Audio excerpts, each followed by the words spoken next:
Hello everyone, welcome back to my YouTube channel. आज की video में हम क्लास 11th बायोलॉजी के चैप्टर बायोमोलिक्यूल्स का नेक्स्ट पार्ट करने वाले हैं। तो एक बार हम जल्दी से रिवाइज़ कर लेते हैं कि अभी तक हमने इस चैप्टर में क्या क्या चीज़ें कवर कर ली हैं। तो सबसे पहले तो हमने देखा कि बायोमोलिक्यूल्स होते क्या हैं। हमने कहा कि जितने भी कार्बन कंटेनिंग कंपाउंड्स एक लिविंग टिश्यू के अंदर प्रेजेंट होते हैं उन सभी को हम बायोमोलिक्यूल्स कहते हैं। फिर हमने कुछ एक्सपेरिमेंट्स परफॉर्म किए और फिर हमने कंक्लूजन में देखा कि बायोमोलिक्यूल्स को हम दो कैटेगरीज़ में डिवाइड करते हैं। एक होते हैं हमारे बायो मैक्रोमोलिक्यूल्स और दूसरे होते हैं बायो माइक्रोमोलिक्यूल्स। हमने इन दोनों कैटेगरीज़ में अपने बायोमोलिक्यूल्स को डिवाइड किया on the basis of their size. अगर साइज़ मोर देन 10,000 डेल्टन है तो हम कहते हैं कि वो बायो मैक्रोमोलिक्यूल्स हैं, और अगर साइज़ 80 to 800 डेल्टन है तो हम कहते हैं ये बायो माइक्रोमोलिक्यूल्स हैं। फिर हम कहते हैं जो हमारे बायो मैक्रोमोलिक्यूल्स होते हैं उनको हम एसिड इंसोल्यूबल भी कहते हैं, और ये हमें रिटेंटेड फ्रैक्शन में देखने के लिए मिलते हैं। वहीं पे हम कहते हैं जो हमारे बायो माइक्रोमोलिक्यूल्स होते हैं वो हमें एसिड सॉल्यूबल फ्रैक्शन में देखने के लिए मिलते हैं, और इन्हें हम फिल्ट्रेट भी बोलते हैं। फिर हमने एक एक करके अपने बायोमोलिक्यूल्स को पढ़ना चालू किया। हमने कहा कि हमें बायो मैक्रोमोलिक्यूल्स में देखने के लिए मिलते हैं हमारे carbohydrates, proteins, lipids, nucleic acids etcetera. और वहीं पे बायो माइक्रोमोलिक्यूल्स में हमें देखने के लिए मिलते हैं इनके जो मोनोमर्स होते हैं। मोनोमर्स और पॉलीमर्स क्या होते हैं, इनके बीच में हमने काफ़ी बार डिफ्रेंशिएट कर लिया है। मैं एक बारी क्विक रिवीजन करवा देती हूँ इसका, क्विक रिकैप पॉलीमर और मोनोमर का। मान लीजिए कि हमारे पास में कोई भी एक कह सकते हैं हम, अगर एक हमारे पास में स्ट्रोस का बंडल है तो उस स्ट्रोस के अंदर एक स्ट्रो को हम कहेंगे कि वो है हमारा मोनोमर, ठीक है। और वहीं पे अगर बहुत सारी स्ट्रोज रखी हो तो उस पूरे बंडल को कहेंगे हम पॉलीमर। तो सिंपली हम कह सकते हैं कि मोनोमर वो छोटी छोटी यूनिट होती है जिनको मिलाकर एक बड़ी यूनिट बनती है जिसको हम पॉलीमर कहते हैं। फिर हमने अभी तक कौन कौन से बायोमोलिक्यूल्स अपने कवर कर लिए। हमने कार्बोहाइड्रेट कवर कर लिए, प्रोटीन कर लिया, उसके बाद में हमने हमारे न्यूक्लिक एसिड्स भी कंप्लीट कर लिए, और लिपिड्स हमारा चल रहा था।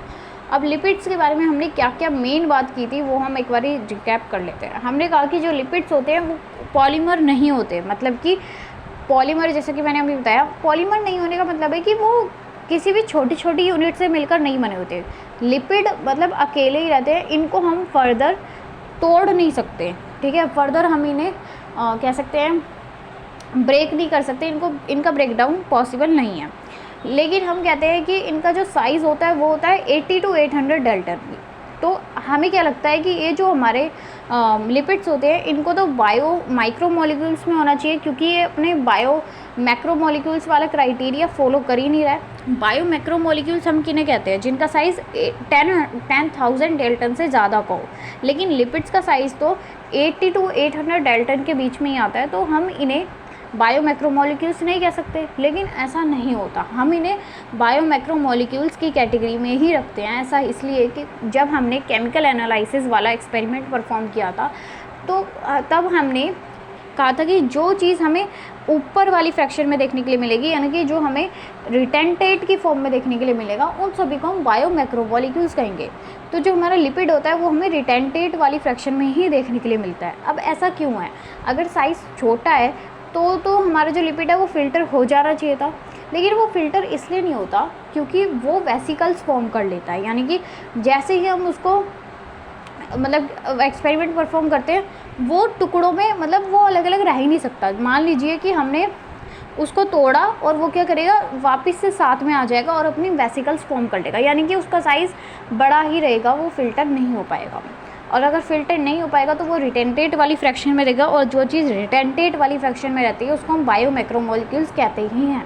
तो इसलिए लिपिड्स के लिए हमारे पास में एक एनसीईआरटी में लाइन गिवन है कि जो हमारे लिपिड्स होते हैं वो स्ट्रिक्टली हमारे बायो मैक्रोमोलिक्यूल्स नहीं होते, ठीक है। लेकिन अगर क्वेश्चन आता है कि लिपिड बायो मैक्रोमोलिक्यूल है या माइक्रोमोलिक्यूल है, तो हम कहेंगे लिपिड एक बायो मैक्रोमोलिक्यूल है, ठीक है। फिर हमने कहा था कि जो लिपिड्स होते हैं वो बने किस चीज़ से होते हैं। लिपिड्स जनरली बने होते हैं हमारे फैटी एसिड और अल्कोहल से। हमने कहा कि जो हमारे लिपिड्स होते हैं उनको हम 3 कैटेगरीज में डिवाइड करते हैं, सिंपल लिपिड, कॉन्जुगेटेड लिपिड और ड्राइव्ड लिपिड। सिंपल लिपिड में हमने कहा कि सिंपल लिपिड में कुछ नहीं होता, फैटी एसिड और अल्कोहल ही होते हैं, ठीक है। हमने एक केस देखा था कि जनरली जो हमारी अल्कोहल होती है वो ग्लिसरॉल देखने के लिए मिलती है। ग्लिसरॉल का स्ट्रक्चर भी हमने देखा था और फिर हमने ट्राइग्लिसराइड, मोनोग्लिसराइड और डाइग्लिसराइड के बारे में भी बात कर ली थी। अब हम करने वाले हैं अपने जो बचे हुए 2 कैटेगरीज हैं, कॉन्जुगेटेड लिपिड और ड्राइव्ड लिपिड। कॉन्जुगेटेड लिपिड क्या होता है? हम कहते हैं कि जैसे कि हमने सिंपल लिपिड में कहा, सिंपल लिपिड में क्या होता है, सिंपली जो हमारा लिपिड होता है यानी कि फैटी एसिड और ग्लिसरॉल, यही दोनों चीज़ें होती है। लेकिन कॉन्जुगेटेड लिपिड में क्या होता है, लिपिड वाला पार्ट होता है, उसके साथ में एक नॉन लिपिड वाला पार्ट भी लगा होता है, ठीक है। तो हम लोग कहते हैं कि इसके भी कुछ टाइप्स आ जाते हैं, मतलब कि एग्जाम्पल्स समझ लीजिए, टाइप्स तो नहीं कह सकते, एग्जाम्पल्स। हमने कहा कि पहले आ जाता है हमारा फॉस्फोलिपिड। फॉस्फोलिपिड काफ़ी ज़्यादा इंपॉर्टेंट है और इस चैप्टर में फॉस्फोलिपिड से लेकर काफ़ी क्वेश्चंस आए हुए हैं। जब हमने सेल वाला चैप्टर किया था तो हमने देखा था कि जो प्लाज्मा मेम्ब्रेन होती है उसके अंदर भी हमें फॉस्फोलिपिड्स देखने के लिए मिलते हैं, ठीक है। अब फॉस्फोलिपिड होता क्या है? फॉस्फोलिपिड नाम से ही पता लग रहा है, फॉस्फो का मतलब हो गया कि फॉस्फेट ग्रुप है और लिपिड का मतलब लिपिड है। अब हम क्या देख सकते हैं, हमने कहा कि कॉन्जुगेटेड लिपिड है तो यानी लिपिड तो होगा ही, जैसे कि हम देख सकते हैं लिपिड तो है, लेकिन नॉन लिपिड वाली चीज़ भी है। या नॉन लिपिड का मतलब है लिपिड छोड़ के कुछ और भी है, तो लिपिड तो है ही और साथ में फॉस्फो यानी कि फॉस्फेट लिपिड थोड़ी ना होता है। तो हम कह सकते हैं कि यहाँ पे हमें क्या देखने को मिल रहा है, lipid plus non lipid. Lipid है हमारा लिपिड ही और फॉस्फेट ग्रुप प्रेजेंट है नॉन लिपिड की फॉर्म में। तो हम क्या कहते हैं, यहाँ पे क्या होता है, एक ग्लिसरॉल होता है, 2 फैटी एसिड होते हैं और एक फॉस्फेट ग्रुप होता है फॉस्फोलिपिड में। अब हमारे पास में एक चीज़ आ जाती है लेसिथिन। लेसिथिन एक फॉस्फोलिपिड का ही टाइप होता है, ठीक है। उसके बाद में फिर हम कहते हैं कि ये तो बात हो गई हमारे फॉस्फोलिपिड की, और यहाँ से क्वेश्चन आएगा कि कहाँ पे मिलता है, ठीक है, और इसका स्ट्रक्चर आता है वो हम देख लेंगे एक बारी, ठीक है। उसके बाद में हम कहते हैं कि फिर आ जाता है हमारा स्फिंगोलिपिड। स्फिंगोलिपिड में क्या होता है कि स्फिंगोसाइड में अल्कोहल होती है, यहाँ ये इतना इम्पॉर्टेंट नहीं है जितना हमारा फॉस्फोलिपिड है। स्फिंगोलिपिड में जो ग्लिसरॉल है, ग्लिसरॉल की जगह एक दूसरी अल्कोहल लगी होती है बस। ग्लाइकोलिपिड में क्या होगा, ग्लाइको का मतलब होता है हमारा शुगर, ठीक है, ग्लाइको का मतलब ग्लूकोज भी समझ सकते हैं, शुगर होती है। तो हम कहते हैं ग्लाइकोलिपिड में क्या होता है, शुगर होती है और हमारे लिपिड का मॉलिक्यूल होता है। फिर आ जाता है लिपोप्रोटीन। लिपोप्रोटीन में क्या होगा, लिपिड के साथ में प्रोटीन होगा, तो वो चीज़ हो गई लिपोप्रोटीन। तो कॉन्जुगेटेड लिपिड में हमें यही करना था। उसके बाद में फिर आ जाते हैं हमारे डेराइव्ड लिपिड। डेराइव्ड लिपिड में क्या होता है कि कोई भी फैटी एसिड नहीं होता। अभी तक हमने देखा कि मतलब फैटी एसिड का क्या मतलब है, जब हमने सिंपल लिपिड किया था तो हमने कहा था कि लिपिड बना किस चीज़ से होता है, फैटी एसिड और अल्कोहल। हमने कहा था कि लिपिड बना होता है फैटी एसिड और अल्कोहल। अब हम कह रहे हैं कि डेराइव्ड लिपिड के अंदर कोई भी फैटी एसिड नहीं होता, ठीक है, और ना ही कोई अल्कोहल होती है, यानी कि ये दोनों चीज़ें है ही नहीं, तो लिपिड कैसे है वो, ये चीज़ हम देखते हैं।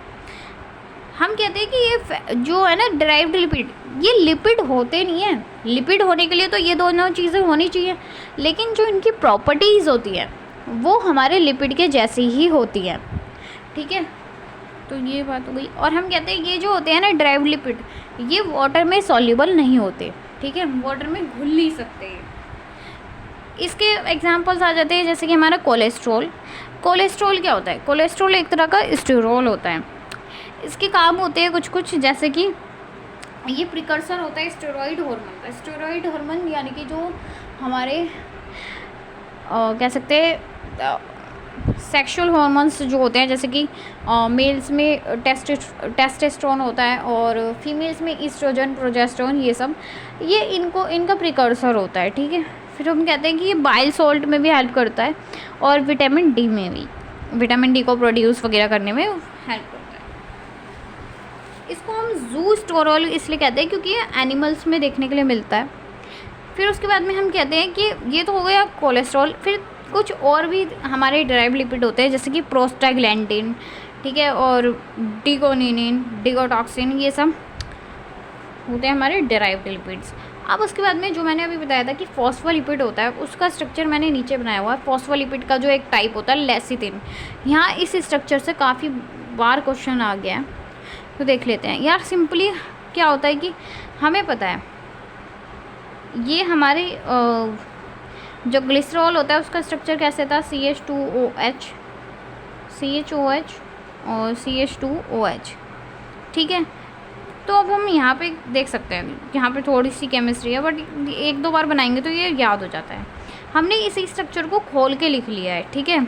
CH2OH वाले को देखिए, CH2OH, ठीक है, यही स्ट्रक्चर है।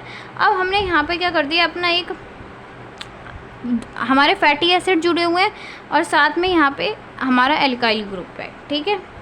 और ये इस वाले जो ये पूरा स्ट्रक्चर, इसको हम कहते हैं कोलिन। बस यही होता है अपना लेसिथिन का स्ट्रक्चर, इसको याद करना होता है। तो अब हमारा लिपिड भी कंप्लीट होता है। So if you like the video then please press the like button and also share the video with your friends, and if you can then please subscribe the YouTube channel, and thank you again.